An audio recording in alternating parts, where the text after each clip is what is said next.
Vous aurez peut-être remarqué que tout le monde n'attrape pas une otite. En effet, on a tous eu des rhumes, mais certains d'entre nous semblent vraiment plus fréquemment, plus systématiquement développer aussi une otite. Alors, pourquoi certains enfants ont-ils ainsi plus de risques de développer une otite? En fait, on connaît maintenant une série de facteurs de risque qui augmentent les chances d'otite. Ainsi, plus un enfant accumule ces facteurs de risque, plus il aura la malchance d'avoir une ou plusieurs otites dans sa vie.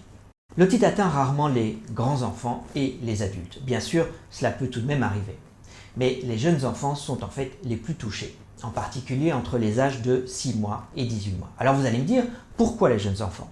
De nouveau, pour une série de raisons dont certaines, il faut bien l'avouer, restent encore un peu obscures.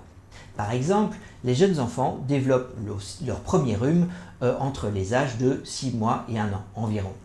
Ils perdent ainsi progressivement les anticorps maternels qui se trouvaient jusque-là dans leur sang et développent cette fois leur propre défense immunitaire contre chaque microbe qu'ils rencontrent. Alors, comme il y a beaucoup de microbes, il y a aussi beaucoup de chances de tomber malade et donc plus de chances de développer une otite. Le développement des anticorps se fait en fait contre les virus et aussi les bactéries et chaque fois un épisode de maladie en est le prix à payer. Les otites moyennes sont aussi souvent causées, on l'a vu, au moins en partie par des bactéries. Alors on peut supposer que les jeunes enfants auront aussi une immunité encore immature contre les bactéries et du coup ils seront plus sensibles à ces bactéries. D'autres facteurs, cette fois anatomiques, comme la forme du crâne et l'orientation de la trompe d'Eustache chez les jeunes enfants, peuvent également favoriser l'apparition d'une otite. Alors on sait aussi que dans certaines familles, les otites sont plus fréquentes. Et encore une fois, les raisons sont un mélange de caractères anatomiques comme la forme du crâne ou l'orientation de la trompe d'Eustache, mais aussi de variations dans la réponse immunitaire de chaque individu. Alors, je me souviens à cet égard de patients originaires de Finlande qui me disaient, à moitié en rigolant, que l'otite moyenne était chez eux une forme de sport national. Vous imaginez les pauvres enfants.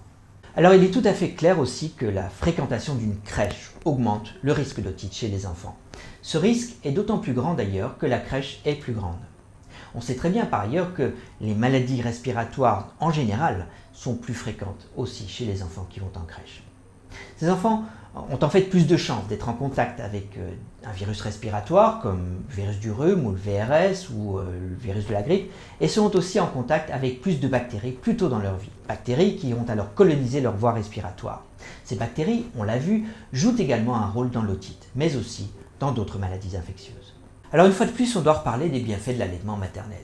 Et oui, les enfants allaités moins longtemps ont en effet un risque accru d'otite moyenne. Cela a été révélé dans une étude où les enfants qui avaient été allaités au moins 3 mois avaient développé moins souvent une otite que les enfants qui avaient été allaités moins longtemps. Alors de nouveau, les raisons en sont probablement multiples. On sait en effet que les enfants allaités sont moins facilement colonisés par des bactéries retrouvées dans les otites. C'est probablement lié à l'existence d'un microbiome, c'est-à-dire l'ensemble des bactéries chez un enfant en particulier, qui est différent chez les enfants allaités.